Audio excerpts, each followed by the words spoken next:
Hello mga karomantik, isang mapagpalang araw po sa inyong lahat at bagong taon na rin po.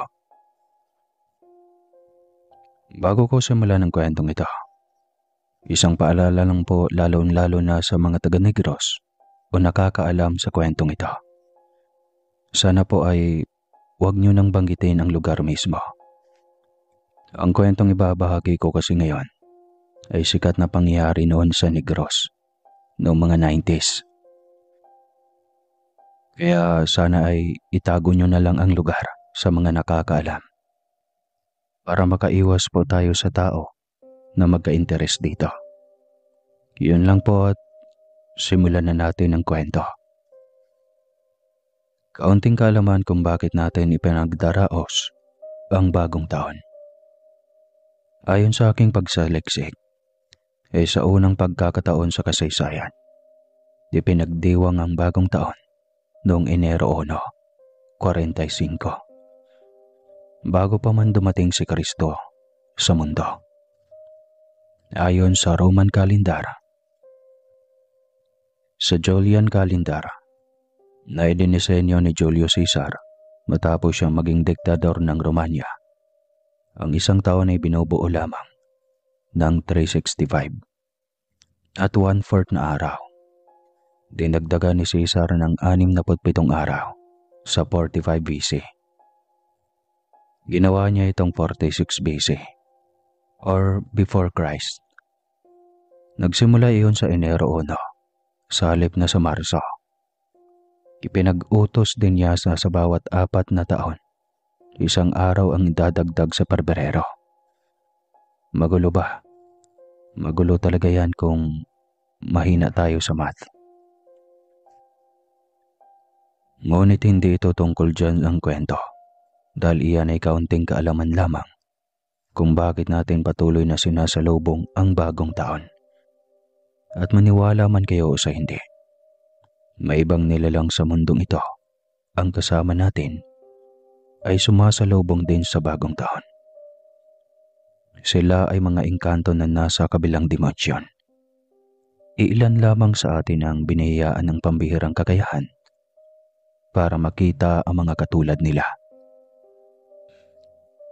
Nakadepende rin sa mga nilalang na ito kung sino ang gusto nilang makakita sa kanila. Isa na ako na ilang beses nang nagkaroon ng pribilehiyo na makita ang mga kagaya nilang nilalang. Ako si Jane at ang kwento na aking ibabahagi sa inyo ngayon ay nangyari taong 1995 sa isang masukal at bukirin na sakop ng Negros. Isang baryo na sakop ng bayan na siyang may pinakamahaba at malawak na kinasasakupan. Hindi ko po idedetalyin masyado ang lugar. Subalit kung mayroon mang makarinig at maging pamilyar sa inyo ang kwento, sana'y huwag niyo nang banggitin kung ano ang lugar na ito. 7 taong gulang pa lamang ako ng mga panahong iyon. Wala pang masyadong muwang sa mga pangyayari. Subalit ang alaalang iyon ay tumatak ng husto sa aking isipan. Anak, bumili ka na muna ng mantika at bawang. Magluluto na ako ng adobo para sa mamayang hating gabi. Utos sa akin ng nanay. Marami kaming magkapatid, subalit abala sa paglalaro ang iba. Ako itong buntot ng buntot kay nanay, kaya ako ang napag-utusan. Sa ganyang edad din naman talaga tayo nagiging aktibo kung uutusan. Pagkaramdam natin ay isang pribilehiyo kapag tayo ang pinagkatiwalaang utusan ng ating mga magulang. Lakad takbo pa akong patungong tindahan at medyo may kalayuan lang naman ng konti. Ang madadaanan ko ay mga punong saging at tanim na mais ng aming lola. Paanan nga palayo ng isang halos ay matatawag na virgin forest. Halos hindi pa kasi masyadong nagalaw ang mga malalaking puno. Ang mga nininirahan lang sa paanan ng lugar na iyon ay ang buong pamilya ng aking ama. Mga kapatid niya na may kanya-kanyang asawa at anak, lola at lolo na rin. Nasa 7 bahay malamang na kubo lang ang laki. Yari sa kugon at kawayan. Walang banyo kasi hindi uso yun noon. Kung kalibangon ka, bisan asa na lang. Ika nga sa Bisaya. Bakit ikaw ang bumili? Nasaan ba ang mga kapatid mo? Paggabi na. Paano kung bigla ka na lang paglaruan sa daan ng mga hindi katulad sa atin? Tanong ng aking tiya nang makitang ako lang mag-isa ang bibili. Gayong may malalaking kapatid naman na ako na pwedeng utusan ng nanay. Ayos lang tiya, marunong naman ako. At saka, naglalaro kasi sila ng buwan-buwan. Ayaw magpaawat. Kaya ako na lang mag-isa. Marunong naman na ako eh. Ay nako nene, hindi ka man lang ba natatakot sa dilim? Hindi pa naman madilim masyado tiya, ayos lang. Hindi man naman totoo ang aswang. Anong hindi? Totoo sila. At hindi lang mga aswang ang umaaligid sa mga tao. May mga elemento kagaya ng engkanto rin na nakapaligid lang sa atin. Uy, di nga. Tinatakot mo ko tiya eh. Bahala ka dyan. Hindi na ako uuwi. Bahala ka na dyan tiya. Reklamo ko na paiiyak na. Hindi ko naman nakikita ang mukha ng engkanto. Ngunit ginuguhit ko sa aking isipan ang pangit at nakakatakot na mukha ng isang nilalang. Hindi ka talaga uwing mag-isa dahil ihatid ka ng Tio Densyo mo. Uwi ka nito sabay tawag sa kanyang asawa. Densyo, mamaya na yung niloloto mo. Ihatid mo muna si Nene at paggabi na. Pagkatignan mo na lang yung niloto kong lechon kawali ha, Inday. Mamaya hindi na makain yon dahil nasunog. Medyo malapit nang maluto yon. Oo sige, akong bahala. Ihatid mo lang muna itong pamangkin mo para masigurong ligtas. Baka matulad kay Lupe na natagpuan na sa isang puno ng balete na mahimbing na natutulog. Pagkatapos ay hindi na nagising. Uwi ka pa ng Tia Sonia. Naalala ko kaagad ang kwento tungkol sa aking pinsan. Taong 1970s daw nang mangyari ang kwento. Ayon sa kwento nila ama, si Ate Lupe ay medyo may kapansanan sa utak. Nagsasalita itong mag-isa at nagsimula ito, 6 na taong gulang pa lamang. Laging may kausap kahit wala namang kasama. Kaya marami ang naniniwala na may kapansanan ito sa utak.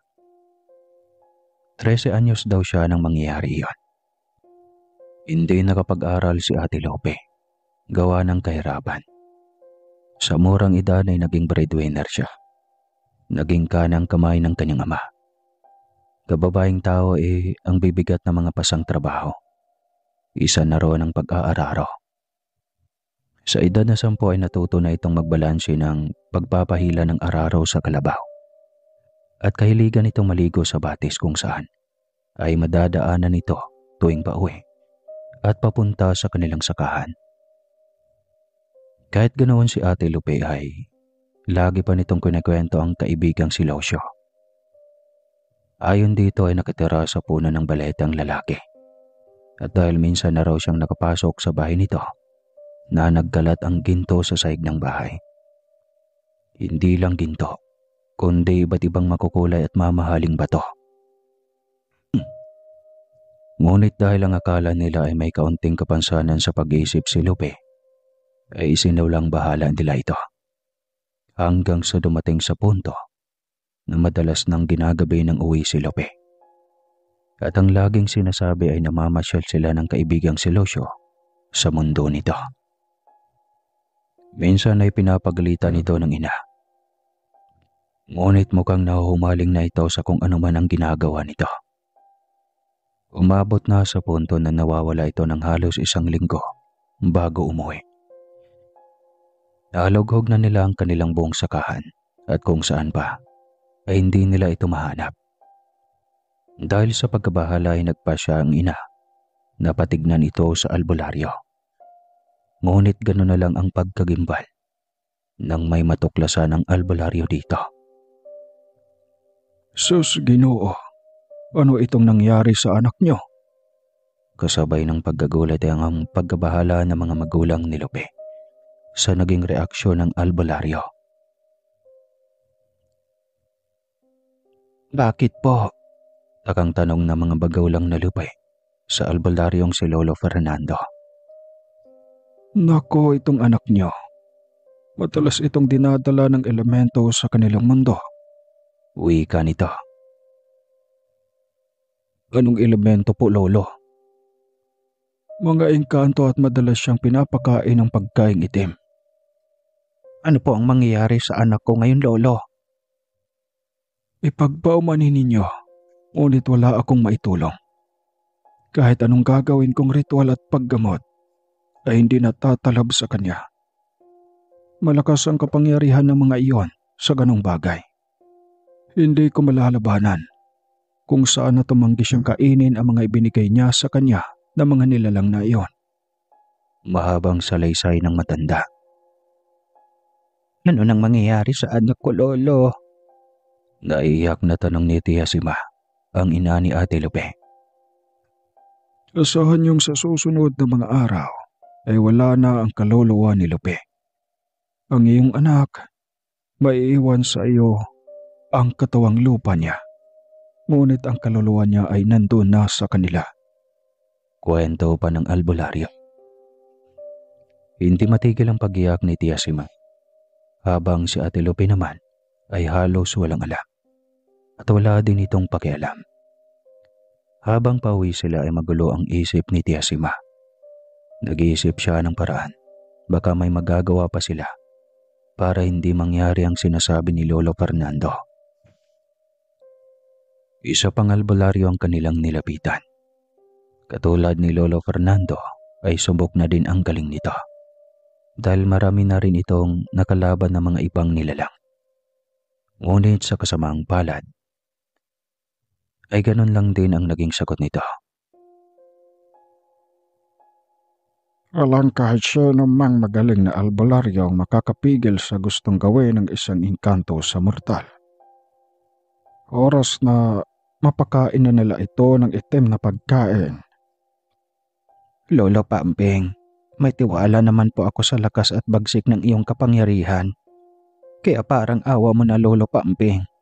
Kahit kalahati ng aking produkto sa bukirin ay ibibigay ko sa inyo. Gagaling lang ang anak ko. Ipagpaumanhin mo si Ma.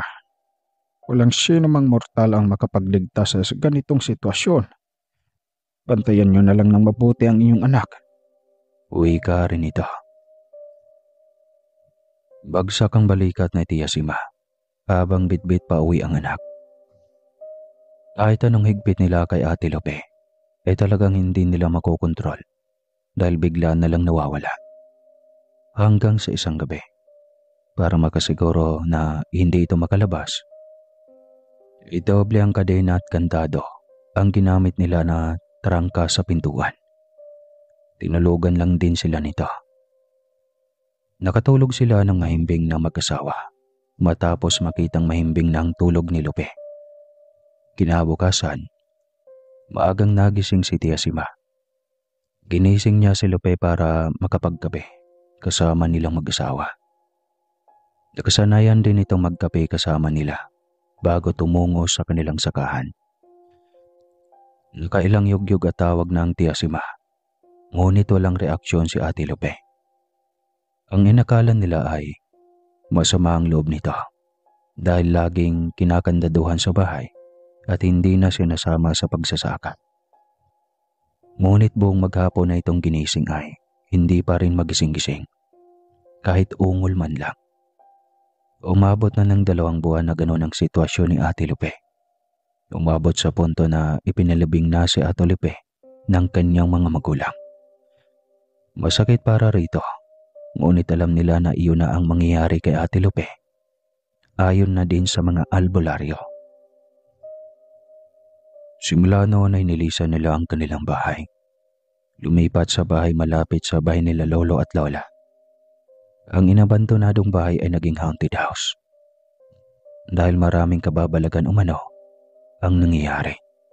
Buhat nang mamatay si Ate Lupe at nilisan ang tahanan. At iyon ang dahilan kung bakit napaka-istrikto nila sa mga kabataan, lalo na pagsapit ng dapit hapon. Ngunit ang inay ay hindi nagpapaniwala sa ganong bagay. Kung kaya't ayos lang dito, kahit gabihin kami sa paglalaro o paglalakad sa labas. Merce, ako ikaw babae ka. Bakit mo naman inutusan mag-isa si nene na bumili? Alam mo naman na maraming hindi katulad natin ang nagsisilabas kapag paggabi na. Paano pala kung napaglaruan ng anak mo? Iiyak-iyak ka lang. Wika ni Tio Dencio kay nanay. Hindi naman daw siya natatakot, kuya. Hindi rason yan, Merce. Kahit hindi siya takot, pasamahan mo pa rin siya sa mga kapatid niya. Pasensya na, kuya. Pagkatapos humingi ng paumanhin ni inay, ay nagpaalam na rin ang Tio Dencio. Marami rin itong pagkakabalahang lutuin dahil kumatay ito ng alagang baboy para sa pasasalamat sa buong taong biyaya ng Panginoon. Pagkatapos kaming maghapunan, ay nakatulog din kami dahil sa pagod. Ngunit pagsapit ng hating gabi, isa-isa kaming ginising ng aming mga magulang. Pinasuot kami ng tsiketa at sombrero para hindi kami sipunin. Sa lamig ba naman sa labas kapag ganong oras? Lalo na malapit kami sa kagubatan. Kalabas namin ay halos kompleto na lahat sa gitna ng malawak na bakuran ang aming mga pinsan, tiyo at tiya, maging ang lolo at lola. Usong-uso sa mga panahong iyon ang mga paputok na trianggulo at Mexican fireworks na tinatawag na kwites. Walang bawal-bawal sa mga panahong iyon kahit anong klaseng paputok, kahit maputol pa lahat ng mga daliri mo. Sige lang ng sige. Dahil iyon ang simbolo ng pagsalubong ng isa pang mas masaganang buong taon. Tuwang-tuwa akong pinapanood ang mga kwites na pinapalipad ng aking mga tiyuhin. Sa kabilang parte naman ay ang baging na trianggulo na walang tigil ang pagputok. Nang matapos ang pagpapaputok ng baging na trianggulo, ay doon na kami nakatuon lahat sa pagpapalipad ng kwites ng aking binatang pinsan. Marami pa ang mga kwites na nasa harapan niya. Saktong pang 1 oras yata ang kanyang binili dahil sobrang napakadami. Doon sa may malaking talon, kuya. Doon mo paliparin ang kwites, astig yun. Wika ng isa kong pinsan. Wala na sa mga paputok ang atensyon nila lola at lahat ng mga may edad. Dahil abala na sila sa pakikipag-usap sa isa't isa. Habang kaming magpinsan ay aliw na aliw sa mga paputok. Hindi na nila namalayan ang mga pinaggagawa ng aking mga binatang pinsan. Sige, hagisan niyo pa. Nakatawang wika ng isa ko pang pinsan na si Totoy. Ilang sandali pa ay biglang nagliparan ang mga pulang kwites mula roon sa talon. Napakarami at halos sabay-sabay. Sunod-sunod. Mahigit 100 yata iyon. Ngunit, kahit kaunting tunog ay wala.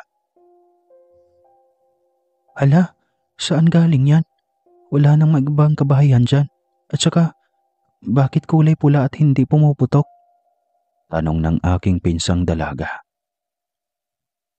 Wala, sabayan natin, bilis. Wika naman ng aking pinsan na binata.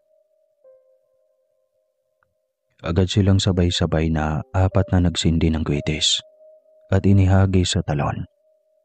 Ibang-iba ang kulay ng kwites na mga tagaw-kabilang dimensyon kumpara sa ating kwites. Yung pula ng apoy ay kakaiba at kahit mahinang tunog ng putok ay wala kang maririnig sa mga paputok nila. Naalarma na ang aming mga magulang, lalo na ang aming lolo at lola, nang makita ang mga nagliparang paputok na iyon galing sa talon. Por Diyos, sa tagal ko na sa mundong ito. Ngayon ko lang nalaman na ang mga engkanto ay nagdadaos din ng bagong taon. Wika ni Lolo Remy, na hindi may paliwanag kung natutuwa ba o nababahala. Malamang sinasalubog din nila ang bagong taon gaya sa atin. Wika naman ni Lolo Franz. Ibig sabihin ay totoong sabi-sabi noon na pinamahaya ng mga engkanto ang malaking talon na iyan. Tanong ni Tio Emil. Matagal nang usap-usapan iyan dahil minsan nang nakarating ang taga-kabilang sityo. Nung minsang dumaan dyan, may narinig daw na iyak ng sanggol. Ayon sa sabi-sabi, ay biglang naging mayaman. Lumipat sa bayan at nagkaroon ng maraming negosyo. Si Mang Romeo yata. Tama ba, Lola? Tanong ni Dodoy, ang binata kong pinsan. Siyang tunay. Hala, magsipasok na kayo at kumain. Sabat ni Lolo at Otto sa amin. Wala, si Totoy, tignan nyo. Puna ni Kuya Jovan nang makitang nangangatog ang buong katawan ni Kuya Totoy. Nilapitan nito ni Tia Lele na kanyang ina at kinapa ang leeg. Nako, ang taas ng lagnat ng batang ito. Tapos, nakuha pang magpaputok ng kwites. Wika ni Tia Lele. Nako, ipasok mo yan sa bahay nyo at pahigupin ng mainit na sabaw para maibsan ng panlalamig sa katawan. Utos ng Lola. Alam namang malamig, bakit hindi nagsombrero? Wika rin ni Lolo. Kami rin naman, Lolo, hindi nagsombrero. Ayos lang naman. Hindi kami nilagnat. Biro ng isa ko pang pinsan. Abay, kung mahina ang resistensya niya, kayo talaga pilosopo pa eh. Tila napipiko na si Lolo sa biro ng aking pinsan. Napatawa-tawa lang. Nagsipasukan na kaming lahat sa kanya-kanyang bahay. Kanya-kanyang hatiran ng lutong ulam at pagkain sila nanay. Una kong nilantaka ng paborito kong laging pansit. Pagkatapos kumain ay natulog na ulit. Kinabukasan, maagang nagising ang nanay at tatay. Kapag gising na sila ay nagigising na rin ako dahil sa lakas ng boses nila tuwing nag-uusap habang nagkakape. Narinig ko na pinag-usapan nila si Kuya Totoy. Pasaway na bata kasi, lagi na lang napapahamak ng mga ibang elemento. Kailan lang gumaling dahil nanuno, ngayon mukhang naingkanto na naman. Wika ng tatay. Ewan ko nga sa batang iyan. Binatulyo na, ganun pa rin kung kumilos. Parang walang delikadesa. Sagot naman ng nanay. Si Kuya Totoy ang tipo ng batang makulit, komedyante at walang pakialam sa paligid. Kaya siguro madalas na paglalaroan ng mga elemento. Makalipas ang 3 araw, ay ganon pa rin ang Kuya Totoy. Pabalik-balik ang lagnat at tuwing hating gabi ay inaapoy ng lagnat.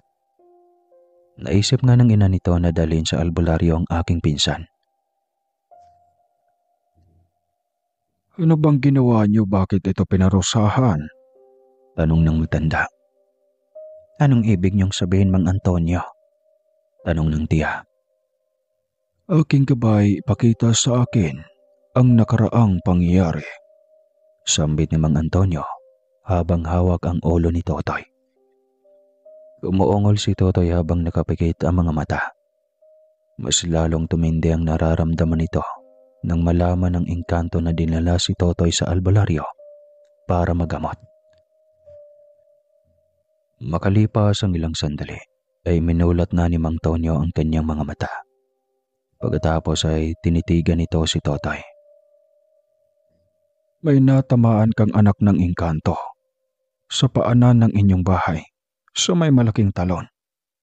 Nagalit ang ama ng bata dahil hindi lang pag-iingay doon ang inyong ginawa. Kamuntikan pang mapahamak ang kanilang anak. Kwento ng albularyo. Mang Antonio, paano si Totoy? Anong mangyayari sa anak ko? Hindi madali itong nagawa niyo. Ngayon ay araw ng Martes. Ito'y aking tratrabahuin. Ibalik mo siya dito sa araw ng Biyernes.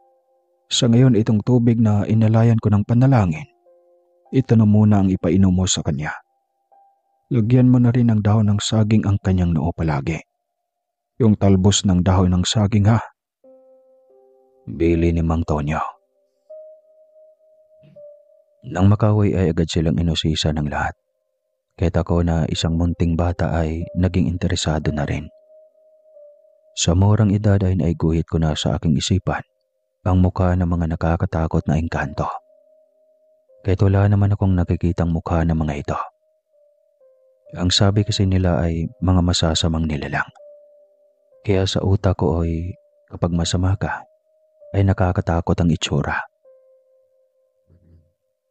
Nang makainom na ng gamot si Kuya Totoy, ay medyo naging masigla na ito.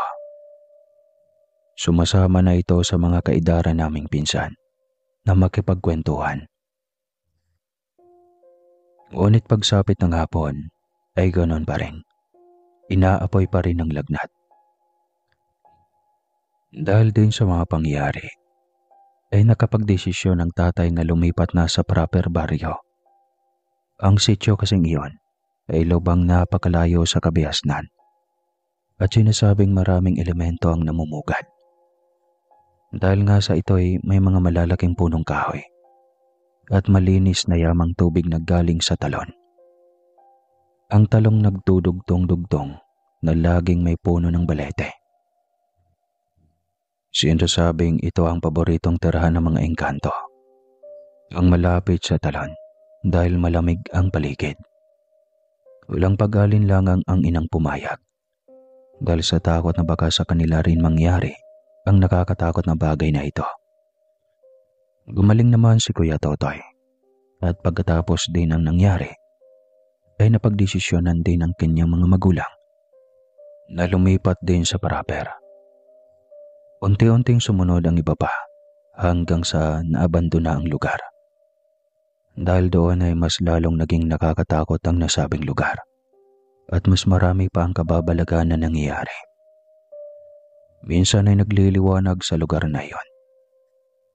Naani mo'y may pagtitipon at di kuryenteng ilaw. Gayong wala pa namang kuryente sa lugar ng mga panahong iyon. Kahit sa proper ay hindi pa nakabita ng kuryente ng mga panahong iyon. Mas lalong nakakatakot ang lugar. Ngunit sa muling pagdami ng mga tao. At dahil umabot na rin doon ang pakuryente, unting-unting nawawala ang pagpaparamdam ng mga ito sa lugar.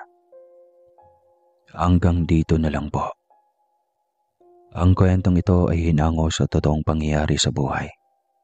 Hindi lahat ng engkanto ay kilig ang dala. Madalas problema. Maligayang taon sa lahat. Wakas. Huwag kayong bibitiw kasi may susunod pa na kwento. Ito ang kwentong pag-ibig na makabuluhan at kapupulutan ng aral.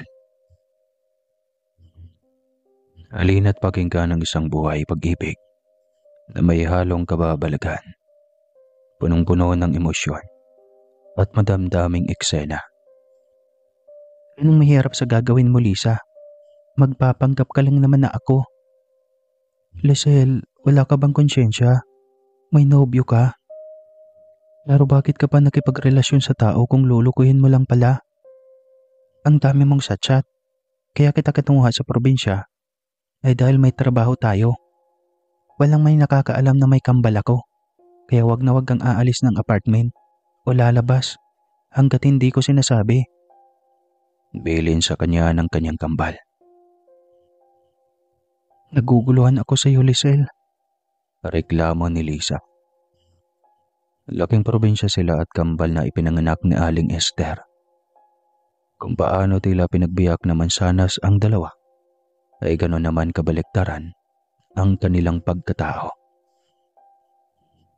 Sobrang bait at maalaga si Lisa sa kanilang mga magulang. Napakatalino nito sa klase. Yun nga lang. At sila'y lumaki na nagdidildil ng asin. Humahanga sa mga batang may gintong kutsara ang mga bibig.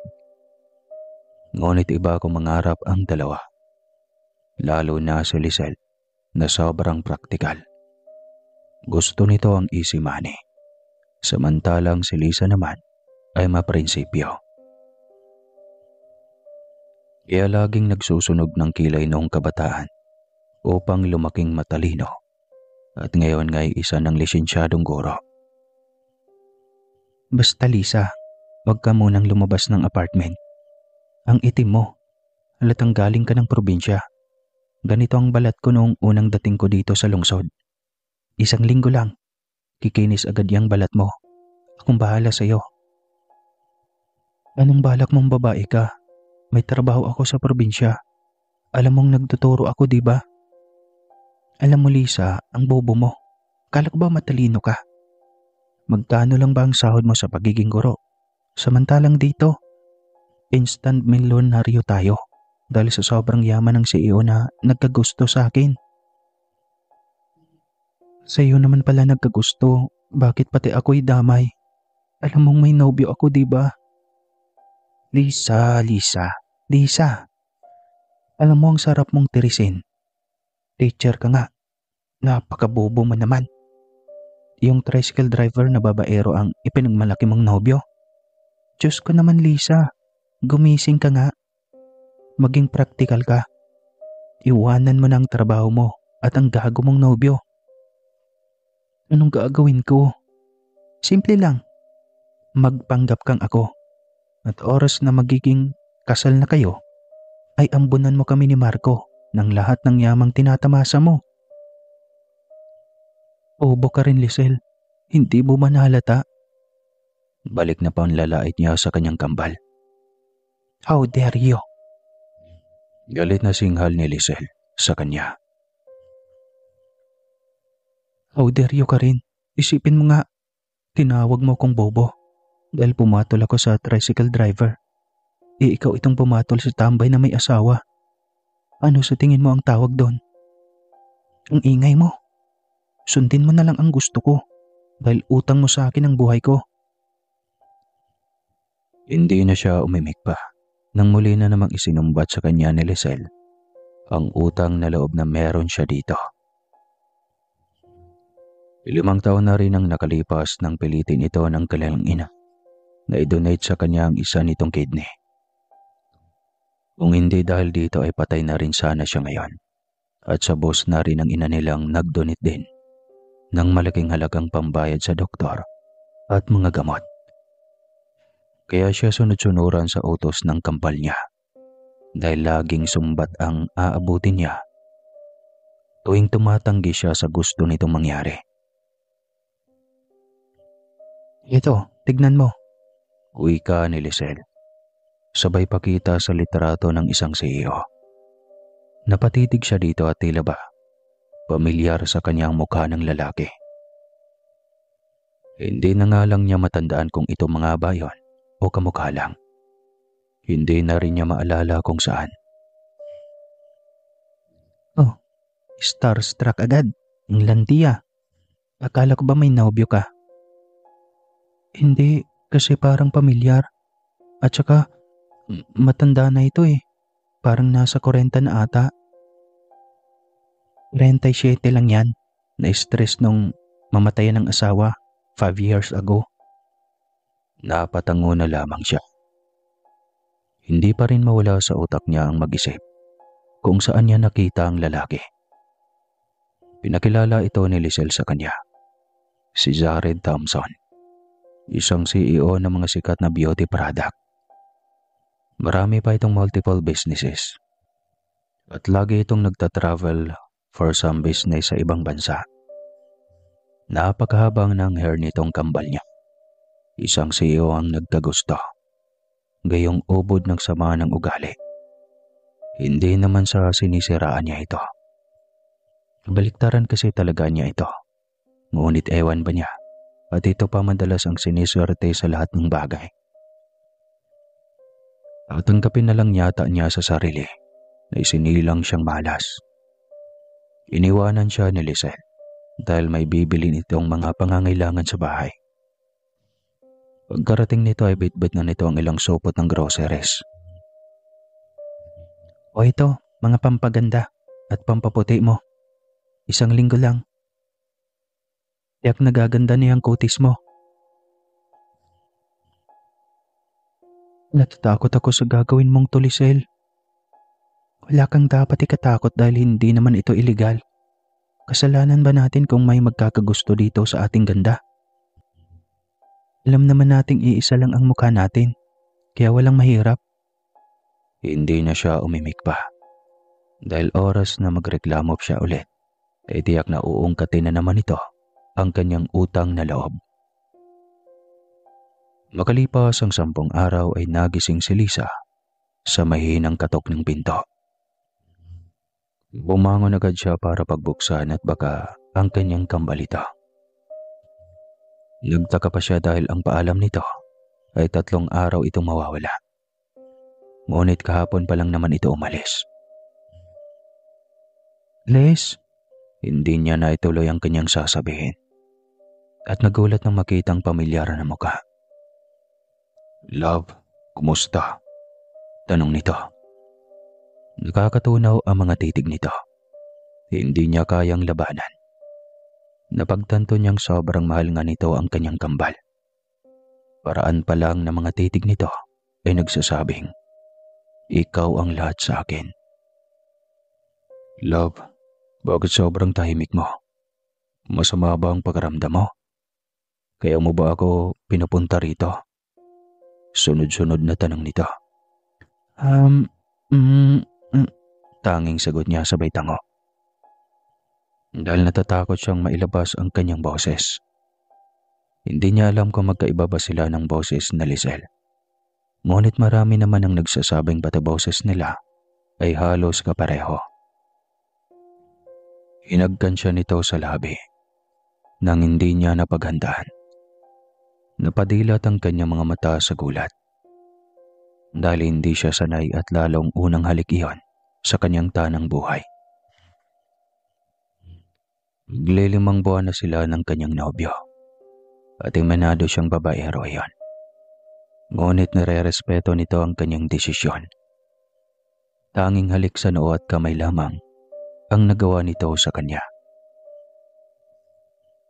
Hindi niya alam kung anong gagawin. Basta na lang nagtayuan ang kanyang mga balahibo sa batok. Napakapit siya sa batok ng CEO dahil nawawalan siya ng lakas at balanse. Ilang sandali pa ay binuhat na siya nito papuntang terasa. "Alam mo bang miss na kita ng sobrang mahal ko? Ang tagal kong naging ban sa iyo. Bakit ayaw mo ba akong pupuntahin sa apartment mo noong nakaraang mga linggo?" Tanong nito. Hindi siya makahagilap ng rason. Bakit nga ba? Hindi rin niya alam. Si Lisel ang nakakaalam ng lahat ng ito. Bigla itong may dinukot sa bulsa. Isang maliit na kahon. Kinabahan siyang bigla. Parang may ideya na siya sa susunod na mangyari. Wag naman po sana, Diyos ko. Hindi pa. Ayoko pa. Anya sa kanyang isipan.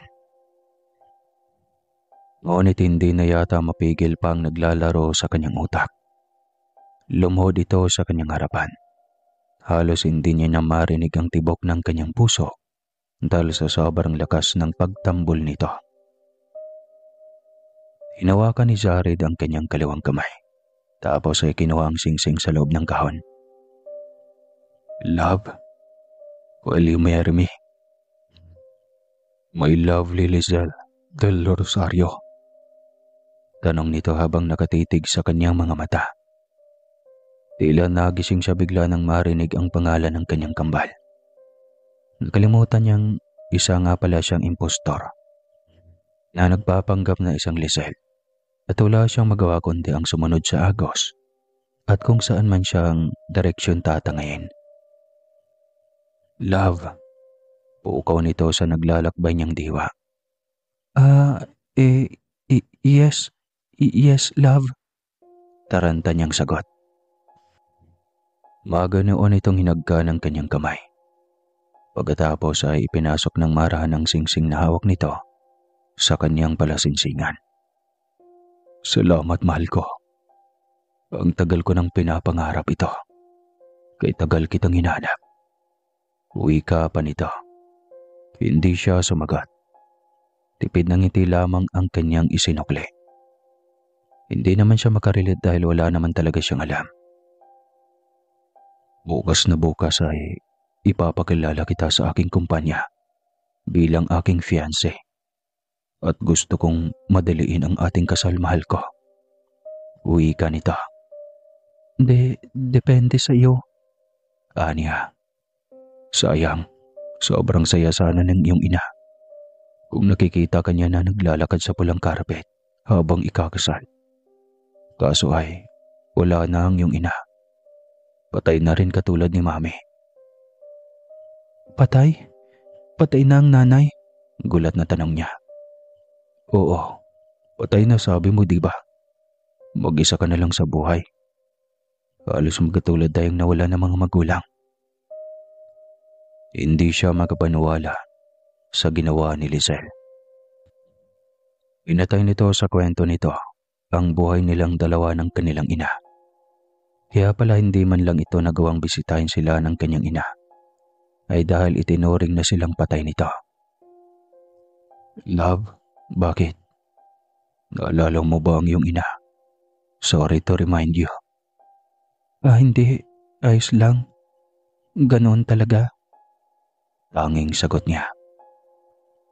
Nang magpaalam ito at tuluyang nang nakaalis, ay tinawagan niya ang kanyang kambal at isinumbat dito ang lahat. Napakawalang puso mo, Lizelle. Paano mo naatim na magsinungaling? Pinatay mo kami ng nanay sa kwento mo. Grabe ka naman sa amin. Sumbat niya rito. Kwento ko yun. Buhay ko yun kaya pwede ba? Huwag ka nang magreklamo. Kunwari ka pa nagustuhan mo naman. O ano na? Nag-propose na ba? Tanong nito. Oo. Mahinang sagot niya. Good. O maganda ka dahil yayaman na tayo. Sabik nitong wika. Hindi ka ba natatakot na baka darating ang araw na mahuli tayo ng tao? Kawawa naman si Jared. Mukhang mabait naman yung tao tapos niloloko lang natin. Sige na, ang dami mong satsat eh. Ang mahalaga, yayaman tayo. Yun na yun. Uwi ka nito sabay patay ng telepono. Wala siyang magawa dahil nasa ganong kalagayan na siya. Kailangan na lamang niyang tapusin ang kanyang nasimulan at aalis na lamang siya kung sakaling mauntog ang ulo ni Lizelle at gusto nang seryosohin ang mayamang CEO. Gabi ng pagtitipon sa kumpanya ni Jared. Hindi mapalagay si Lisa sa kanyang kinaupuan. Iyon din ang gabi na ipinangako ni Jared na ipakilala siya nito bilang fiancé. Hindi niya alam kung excited ba siya o natatakot na baka mabuli ng mga taong nakapaligid. Hindi niya alam na mula sa di kalayuan, mataman lamang na nagmatsyag si Jared sa kanya. Nung araw pa lang na nagpropose ito, ay alam na ni Jared na hindi ito ang kanyang karelasyon. Alam nito dahil kabisado nito ang kilos ni Lizelle. At dahil doon ay nagkumpisa itong magmatsyag at doon nga ay narinig nito ang usapan ng magkambal sa telepono. Isang beses habang galing siya sa banyo, gusto nitong magalit at sumbatan ang kaharap na impostor na nagpapanggap na Lizelle. Ngunit kahit anong basa nito sa kilos at isip niya, ay hindi nito kakitaan ng kasamaan. Alam nito na may mabuting puso si Lisa. Dahil doon ay sumakay na lamang ito sa pagpapanggap ng dalawa. Pareho na silang tatlo na may tinatagong sekreto.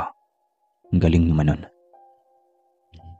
Dahil ang totoo ay isa siyang engkanto na nagpapanggap na isang tao. Ngunit kahit paano ay may dugong tao pa rin naman si Jared. Ang ina niya ay isang tunay na tao na umibig sa kanyang ama. Kaya dinala ito sa mundo ng mga engkanto. Kaya siya nagkaroon ng pagkakataon na makapanirahan sa mundo ng mga mortal. Noon pa man din ay nais na niyang isang mortal ang maging kasama sa habang buhay. Nang makita ni Jared na tila balisa ang nagkukunwaring nobya niya, ay nilapitan na nito ang dalaga. Love, bakit ang lalim yata ng iniisip mo? Pukaw ni Jared sa malalim niyang iniisip. Wala naman, love. Masaya ako. Oo, masayang masaya lang ako. Aniya na hindi makatingin ng diretso sa binata. Halata ang kasinungalingan, mahal ko. Bulong ni Jared sa kanyang utak. Nang magsimula ng programa, ay mas lalo siyang hindi mapalagay sa kanyang kinaupuan. Pakaramdam niya ay sa kanya nakatingin ang lahat ng mga tao. At pakaramdam niya ay may mga matang nakatitig sa kanya na tila ba nagagalit. Nang tawagin na siya ng nobyo para umakyat ay isang lalaking staff ng building na iyon ang umalalay sa kanya. Sinalubong naman siya ng binata at hinawakan sa kanyang kanang kamay. Bawat isa, lahat kayong nandito. Ipinakilala ko sa inyo ang ngayong gabi. Ang soon to be Mrs. Thompson ko. Sigaw ni Jared gamit ang mikropono. Hati ang reaksyon ng mga naroon. Kita ng dalawang mata ni Lisa kung paano siya pinagbubulungan ng iba at tinignan ng may pang-uuyam at panghusga. Nang makababa na siya sa entablado ay diretso siya sa banyo. Kahit nawala siya sa gitna ng stage ay ramdam pa rin niya ang panlalamig ng buong katawan niya. Kung magtatagal pa siya sa taas ay malamang magiging estatwa na siya at hindi makagalaw dahil unti-unti na siyang naniniga sa sobrang lamig, dala ng kanyang nerbiyos at kaba. Maganda ba at bata iyang fiancé ni Sir? Pakiramdam ko ay pera lang ang habol niyan kay Sir. Dinig niyang wika ng isang babae na pumasok sa loob ng banyo. Hindi siya nakita ng mga ito dahil nasa loob siya ng kubeta. Habang ang mga ito ay nagre-retouch sa harap ng salamin. Iyan din ang duda ko. Naku, halata naman sa mukha ng babaeng iyon. Di makabasag pinggan, pero halatang nasa loob ang kulo. Wika naman ng isa. Biglang uminit ang kanyang mukha sa narinig. Sobrang pagpapababa na mga ito sa kanyang sarili. Ngunit sa kabilang panig ng kanyang pag-iisip, ay tama naman talaga ang mga ito. Kaya siya napilita na magpapatali sa lalaking ito ay dahil sa yaman na gustong tamasain ng kanyang kambal. Ang hirap lang dahil nailagay siya sa gitna ng kanyang kambal.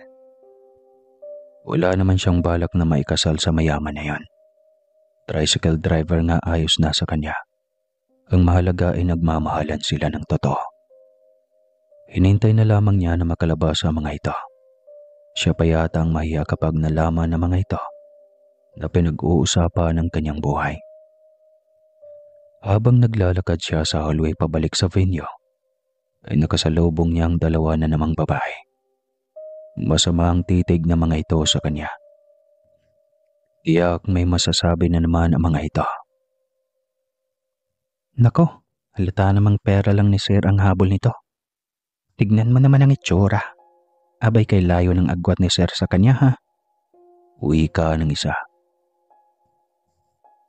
Nang malapit na siya sa harap ng dalawang babae, ay tumigil ang mga ito sa mismong harapan niya.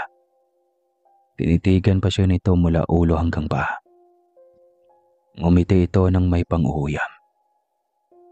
Bakit? May mali ba sa suot o itsura ko? Tanong niya. Meron talaga. Nangangamoy social climber. Abay gusto ng easy money. Nangangamoy mukhang pera. Wika ng isa. Ganoon ba? Siguro nga ano. May naamoy pa ba kayo? Meron pa eh. Kakaibang amoy. Aniya. Nagtinginan ang dalawa. Sabay amoy ng kani-kanilang kilikili. Hindi yan. Kayo naman napakaliteral niyo mag-isip. Ayun oh, ang tapang ng amoy. Amoy inggitera, di ba? Hindi niyo maamoy. Sarili niyo yun eh. Mga walang magawa sa buhay. Aniya. Galit na galit ang isang babae at gusto siya nitong sugurin. Ngunit biglang dumating si Jared. Love, kanina pa kita hinahanap. Saan ka ba galing? Tanong nito sabay akbay sa kanya. Nagbanyo lang ako saglit, love. Pasensya ka na kung pinaghintay kita. Ayos lang. Halika na. Kanina ka pa gustong makilala ng mga kasosyo ko sa trabaho. Tinapunan ni Jared na masamang titig ang kanyang mga empleyado. Dinig na dinig nito kung paano nilait ng mga tauhan ng fiancé. Kaya hindi nito iyon palalampasin. Binigyan niya ito ng leksyon. At ngayon ay halos sumasayaw na ang mga ito ng asarihe. Rihe. Napangiti si Jared ng tapunan ng mga ito ng tingin. Hindi kasi kayo nagbibigay respeto sa taong malapit sa akin. Wika ni Jared sa kanyang utak. Mr. Jared Thompson, pasensya ka na at nalit ako ng dating. Sobra traffic age alam mo na. Wika ng kasosyo nito sa Hong Kong na si Mr. Chang. Islang itong magtagalog dahil isa itong binatang incheck na tinuruan lamang niyang magtagalog noong magsimula silang magkasosyo sa isang negosyo. Iyon ay ang Toys Factory. Malayo pa lang ay malawak na ang ngiti nito habang titig na titig sa kabuuan ni Lisa. Katulad ni Jared ay binata din ito. Ngunit mas bata nga lang ng 7 taon. Gwapo rin ito at matangkad. Payat nga lang. Hindi kagaya ni Jared na lalaking lalaki ang katawan dahil sa tikas at maskuladong katawan dahil alagang gym. Kahit 37 na ito ay hindi halata at parang 30 lang ito kung tignan.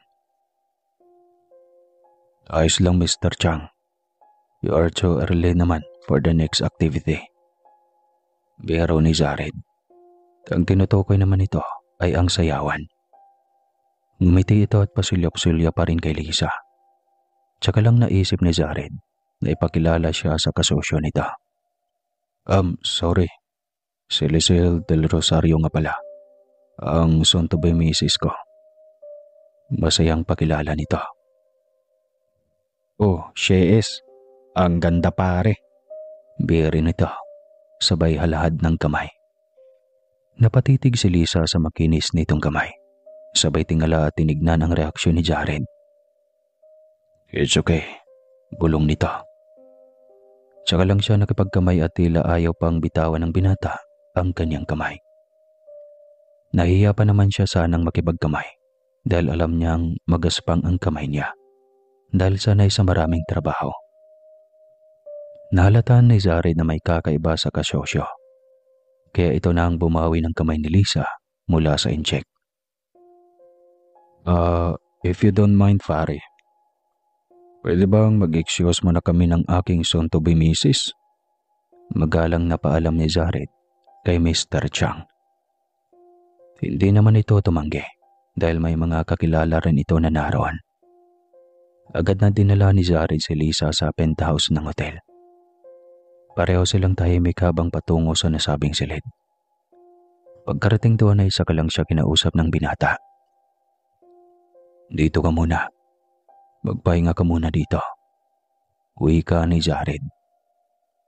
Kala ko ba hindi pa tapos ang programa? Hindi pa nga. Ayoko lang na palaboy-laboy ka doon. Bakit? Dahil ikinahihiya mo ako? Kasi mahirap ako at mayayaman ang mga naroon? Lalo na ang mga kasosyo mo? Of course not. Yes. Taas no niyang sagot. Umiiral na naman iyang pagiging stubborn mo. Ayoko ngang naroon ka. Diyan ni Jared, sabay hilot ng sentido. Bakit nga ba? Ang aga pa naman. Nakakalata na ako, love. Bakit ba parang ayaw mong mawala sa paningin mo ang payatot na incheck na yon? Gusto mo ba siya? Ano? Nagsiselos ka ba? Paano kung sasabihin kong oo? Kaya nga kita itinago dito sa penthouse, di ba? Hindi ka ba nakakalata? Halos mabulunan si Lisa ng kanyang laway nang marinig iyon sa binata. Hindi niya alam kung kikiligin ba siya o maaawa sa binata. Gayong alam naman niya sa sarili niya na isa siyang impostor na hindi dapat mahilain at pagsilausan. Tila nang hinayang pa siya sa kanyang sitwasyon, kung sana totoong fiancé na lang siya ng binata. Ngunit nakaramdam rin siya ng konsyensya sa kanyang nobyo. Hindi sila nagkaroon ng breakup at basta na lang siyang nawala sa buhay nito nang walang paalam. Hindi rin naman niya alam na iyon ang buhay na kanyang papasukin sa lungsod. Ang buong akala niya ay pinag-resign siya ni Lizelle dahil ang sabi nito ay aalagaan niya ito dahil may malubhang sakit. Iyon pala ay mas malakas pa ito sa kalabaw. At iba ang balak nito na ipapagawa sa kanya. Bakit ang tahimik mo? Galit ka ba dahil itinago kita sa aking pensot? Sorry. Alam mo naman na siloso talaga ako, di ba? Tanong ni Jared. Okay lang. Hindi naman ako sanay na makipagsosyo. Hindi ba? Hindi ba nga nakilala kita sa bar? Pinamulahan siya ng pisngi sabay takip ng kanyang bibig. Tila napahiya siya sa sinabi nito. Ngunit kinabahan rin ng konti. Baka mahalata nito na isa siyang impostor. Sa ngayon kasi naging nobyo kita. Taranta niyang sagot na nauutal pa. Tumawa lamang ito sabay halik ng kanyang kamay. It's okay. Hindi kita husgahan. Alam mo naman na mahal kita. Simula nung makita kita sa ospital, ay hindi ka na nawala sa utak ko. Kaya nung mamukan kita sa bar, ay hindi na talaga kita pinakawalan. Hindi ko nga rin alam kung bakit lagi ka nalang sumasagi sa aking panaginip. Gayong isang beses lang naman kitang nakita. Napangiti si Lisa. Sa isip niya ay napakaswerte ng kambal niya. At laging laman ng panaginip ng isang napakayamang CEO. Naawa lang siya sa binata dahil seryoso itong nagmahal. Ngunit niloloko lamang. Ang malala lang ay kinasangkapan siya para magawa ang masamang balak ng kanyang kapatid. Ang siya naman na isang tanga ay hindi makahindi. Hindi niya alam kung bakit hanggang kailan siya sa gitna ng eksena ng kanyang kambal at ng lalaki na nasa harapan niya ngayon. May gusto ka bang kainin? Ipapadeliver ko dito. Pukaw ng binata. Hindi na, busog pa ako. Sasabihin ko sa'yo mamaya kapag nagutom ako. Okay. Anong gusto mo, red wine? Tequila? Anything? Naku, wag. Hindi ako umiinom. Seriously? Love, ang werdo mo ngayon ah. How come? Sa bar nga kita nakilala, di ba? Nagulat si Lisa. Nakalimutan na naman niya na isa siyang impostor. Hindi ang katauhan niyang nakilala ng kaharap. Mabuti at mabilis siyang nakabawi. Lihim na napangiti si Jared. Natutuwa siya tuwing napagtitripan niya ito. Walang kaalam-alam si Lisa na sumasakay na rin siya sa kasinungalingan ng mga ito. I mean, tinigil ko na. Tinigilan ko. Aniya na nahihiya sa kaharap. Ano ba itong buhay ko ngayon? Lahat na lang mali. Nagmumukha akong sinungaling. Isa hindi naman talaga ako umiinom. Bulong niya sa kanyang sarili. Okay lang naman, love. Kailangan din natin ng alcohol sa katawan. Kahit ngayon lang uminom ka muli. Akong bahala sa iyo. Uwi ka nito. Umalis ito saglit at pagbalik ay may bit-bit itong kupeta at isang bote na mamahaling alak. Nakangiti itong nagsali ng alak sa dalang kupeta. Pagkatapos ay inaabot niyon sa kanya. Wala siyang kawala. Kailangan niya iyong tanggapin. Nagkunwara siyang sanay sa pag-inom. Pagkatapos abutin ng kupeta na may lamang alak, ay inisang yarok niya lang ito. Nakita pa niya ang reaksyon sa mukha ni Jared dahil sa kanyang ginawa. Dahan-dahan lang sana, love. Inisang lagok mo naman. Mamaya malalasing ka kaagad niyan. Puna nito. Halos hindi na yan pumapasok sa kanyang utak dahil unti-unti nang umiikot ang kanyang paningin. Gusto mo pa ba? Tanong nito.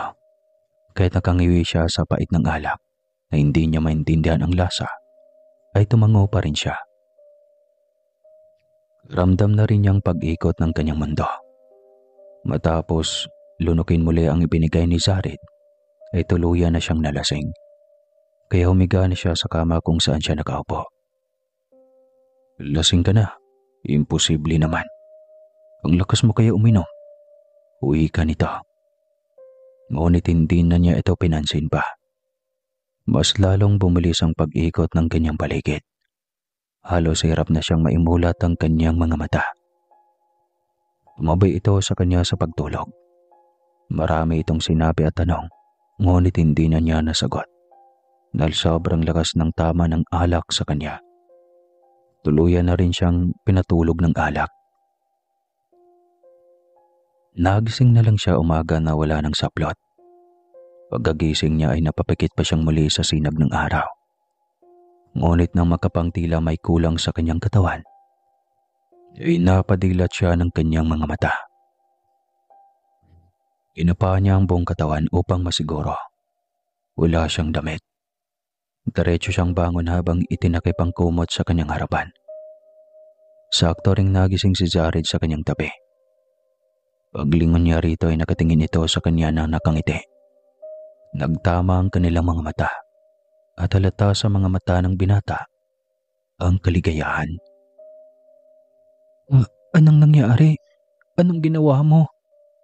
Tanong niya sa binata. Anong ginawa ko? Anong ginawa mo kamo? Napakunot siya ng kanyang noo sa sinabi nito. Hindi kita maintindihan. Anong sinasabi mo?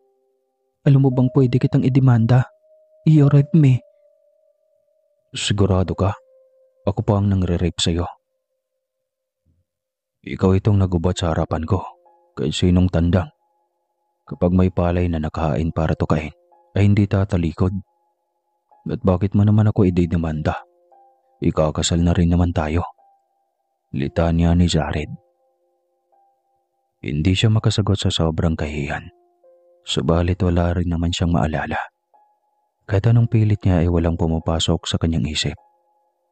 Bumalik na lamang siya sa pagiga, sabay balot ng kanyang katawan.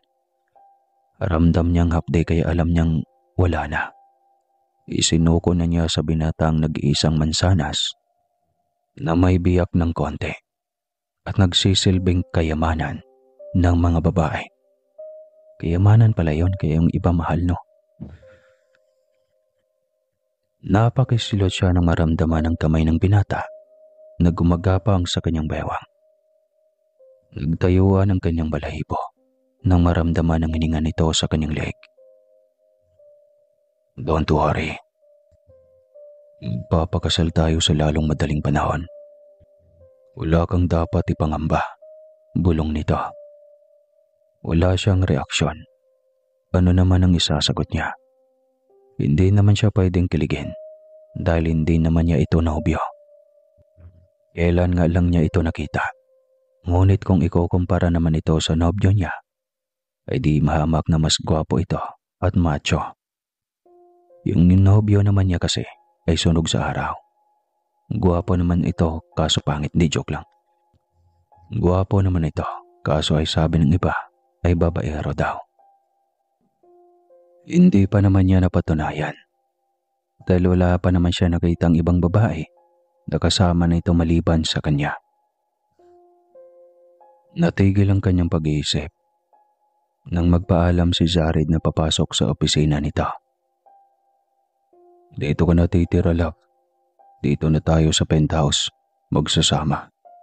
Since mag-asawa na rin naman tayo sa mga susunod na araw. Uwi ka nito. Hindi niya alam kung ano ang magiging desisyon. Gusto niyang tawagan si Lisel kung ano ang maging desisyon. Sunod-sunuran lang naman siya sa kanyang kambal. See you later, love. Pasyensya ka na. Gusto kong sabay tayo magagahan kaso ay may importante pa akong aasikasuhin. Ipapahatid ko na lang sa staff ko ang iyong agahan. Mamayang tanghali na tayo sabay kumain. Litanya ng binata. Tanging pagtango lamang ang kanyang ginawa. Nang makaalis na ito ay tsaka lang niya dinukot ang kanyang cellphone sa bag.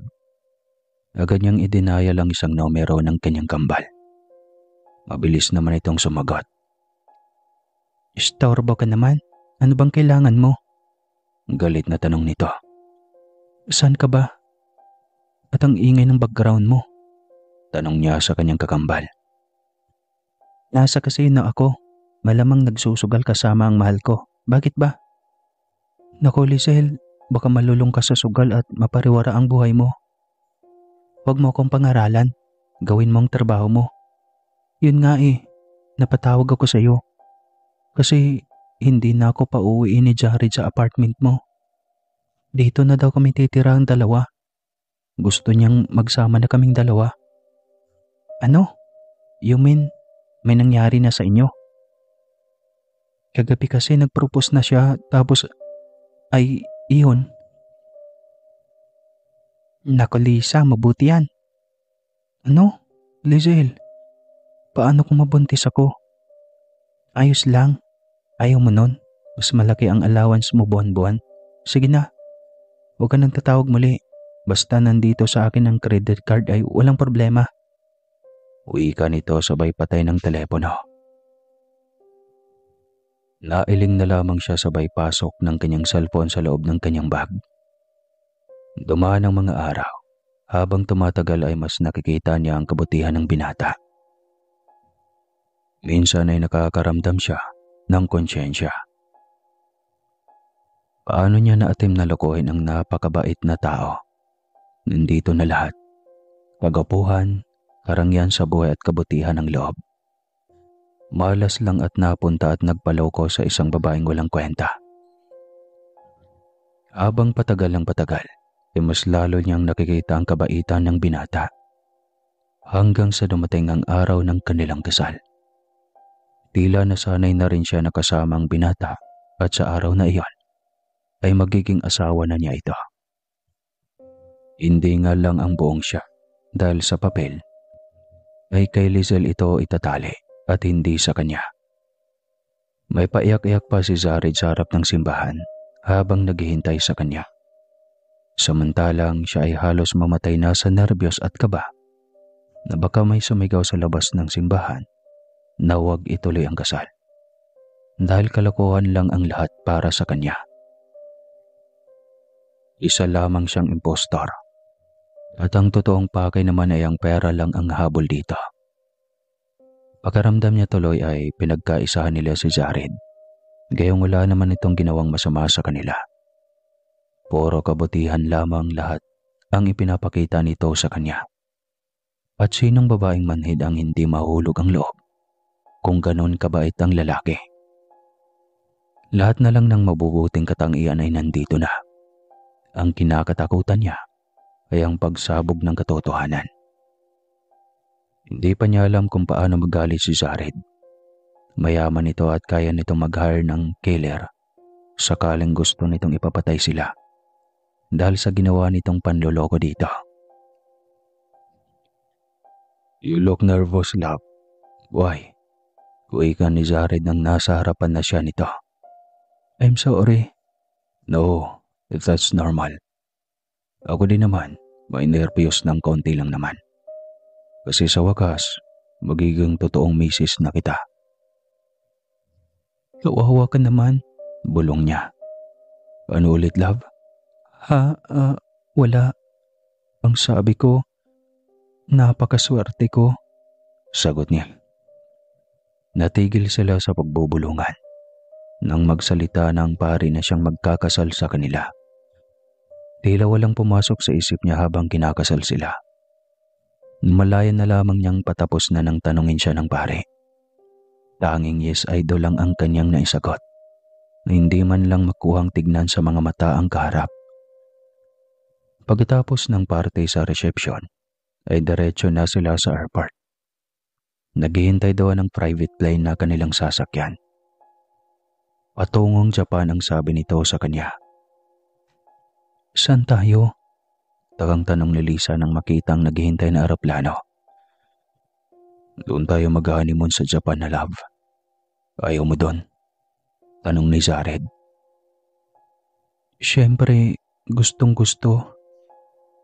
Napangiti lamang si Jared nang makita ang tuwa sa mukha ng asawa. Alam ni Jared na hindi si Lizelle ang kasama niya at ang pinakasalan niya. Subalit walang pagsisisi na ito ang kanyang naging kapiling lagi. Nakikita ni Jared ang kabutihan ng asawa. Si Lisa na hanggang ngayon ay nagpapanggap na Lizelle. Nagpaimbestiga siya at nalaman na si Lizelle ay may kinakasamang adik. At kaya nito ginawang impostor si Lisa ay upang patuloy siyang maperahan ito. At sa pagkakaalam ni Jared, ay ang daming beses na nitong nag-shopping gamit ang credit card niya. Hindi makatanggi si Lizelle sa kambal dahil sa utang na loob ang buhay nito. Ito ang dahilan kung bakit tuluyang nahulog ang loob ni Jared kay Lisa. At ito naman talaga ang nais siyang maging asawa. Nakita niya ang kaibahan ng ugali nito kay Lizelle. At ang akalang Japan nito ay ang kanilang mundo. Dadalhin niya si Lisa sa kabilang dimensyon. Ipakilala niya ito sa kanyang mga magulang, lalo na sa kanyang ina na isa ring mortal. Mabilis nilang narating ang lugar. Mangang-mangga si Lisa dahil mas maganda pa ito higit sa kanyang inaasahan. Ito ba talaga ang Japan? Tanong niya kay Jared. Bakit? Parang hindi eh. Sobra sa ganda naman dito. Lahat halos na mga gamit ginto. Pati ba naman ang malalaking gusali? Ang ibang parte ay yari sa ginto. Napakalinis ng buong lugar. Ang mga kotse dito, grabe. Ang gaganda. Paghanga ni Lisa sa lugar. Wala siyang may nakitang lumang modelo ng mga sasakyan. Walang usok ang mga kotse na kakaibang pagkadesenyo. Nangingintab sa linis at walang kahit na kaunting alikabok. Grabe ang lugar na ito. Talagang kung dito ka nakatira, malamang ay sobrang payapa ng iyong utak. Kasi naman, nakapagpagaan ng pakaramdam ang ambience ng paligid. Saad pa niya. Kung gusto mong balang araw, ay dito na manirahan. Pwede love. Kahit saan mo gusto ay walang problema. Sana nga, ako na lang ang tunay. Bulong niya. Malinaw iyong narinig ni Jared, kahit pa sobrang hina ng kanyang bulong. Kahit mga mata niya ay kayang basahin ni Jared, kaso ay tahimik lang ito. Darating ang tamang panahon. Magiging maayos ang lahat sa ating Lisa. Naintindihan ko kung bakit ka nagtitiis sa ganyang kalagayan. Ani Jared habang nakangiti at nakatitig kay Lisa. Gusto niyang magtapat ito ng totoo sa kanya. Ngunit alam niyang pinapangunahan ito ng takot.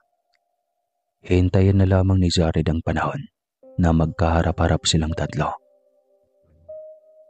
Sa pagkakataong iyon ay gusto mo nang enjoyin nito ang ganda ng mundo ng mga engkanto. Nananatili sila roon ng matagal. Gustong-gusto si Lisa ng mga magulang ni Jared. Gusto ng mga ito na si Lisa ang magdadala ng kanilang angkan. Ang engkanto na may dugong tao na magdadala ng malaking misyon sa mundo ng mga tao. At iyon ang panggagamot ng mga taong may sakit. Makalipas ang ilang linggong pananatili doon, ay nagpaalam na si Jared na umuwi. Kailangan din niyang asakasuhin ang kanyang mga negosyo. Si Lisa ay tila ayaw nang umuwi dahil nagagandahan sa lugar na iyon. Dala na rin ang mahikang ginamit ni Jared upang pansamantalang makapag-focus lamang doon ang atensyon ni Lisa. Pagdating sa kanilang tirahan, ibalik pagkabalisaan na naman si Lisa. Paano kung darating ang araw na maisipan ni Liesel na maging matinong asawa na kay Jared? Makakaya pa kaya niyang isauli sa kanyang kambal ang taong minahal niya ng totoo? Gulong-gulo ang kanyang isipan. Naisipan niyang lumabas para bumili ng malamig na ice cream. Wala si Jared dahil may mahalagang meeting ito. Kaya malamang ay gagabihin na naman ito ng uwi. Saktong pabalik na siya nang makasalubong niya ang kanyang refleksyon. Halos mabitawan pa niya ang kanyang ice cream dahil sa gulat. Liesel, Sambit niya. traitor ka Lisa. Ilang buwan kitang kinukontak. Hindi ka man lang matawagan. Nakapatay lagi ang telepono mo, hayop ka. Ano? Ikaw itong hindi tumatawag sa akin. Sinungaling ka Lisa. Ang sabihin mo. Kaya ka nagpatay ng cellphone ay dahil balak mong agawin sa akin si Jared. Galit na wika nito. Hindi makakibaho si Lisa. Hudyat na yata iyon ang muling pagbabalik nito. Natauhan na kaya ito? Papayag ba siya ng basta na lang matapos ang ilang taon nilang pinagsamahan ni Jared? Ibalik mo na sa akin ang papel ko. Umuwi ka na sa nobyo mo doon sa probinsya. Doon ka naman talaga nababagay, di ba? Halos pagsakluban siya ng langit at lupa nang marinig iyon. Samantalang si Jared ay matamang nanonood sa monitor ng kanyang mga CCTV sa hotel. Nakalimutan yata iyon ng kanyang kambal. Nakita niyang tila nagtatalo ang mga ito. Pinipilit ni Liesel na paalisin si Lisa. Nagtakip pa ito ng sombrero sa muka upang hindi ito mapansin ng iba. Ngunit kanina pa ito namukaan ni Jared habang nakayako siya sa kanyang opisina. Nasa labas lang ito ng gusali at balisa habang parot pa rito. Hindi na siya nagulat pa nang lapitan ito sa Lisa. Alam niyang darating ang araw na iyon. Agad siyang lumabas para puntahan ang mga ito. Patakbong lumapit sa kanya si Liesel. Sumunod kayong dalawa sa akin sa opisina. Utos ni Jared sa talikod sa kanila. Agad silang sumunod dito. Nang maisara ni Lisa ang pinto, ay agad na nagsalita si Liesel. Jared, love. Paalisin mo ang babaeng iyan. Isa siyang impostor. Wika agad ni Liesel. Umiiyak lamang si Lisa sa kinatatayuan nito. Walang salitang gustong lumabas sa bibig nito. Alam ko na ang lahat, Liesel. Alam ko na impostor si Lisa na kambal mo. Ikaw din naman ang may nais na ipalit siya sa iyo, hindi ba? Dahil may kinakasama kang adik. Tapos ang ATM na binigay ko sa iyo.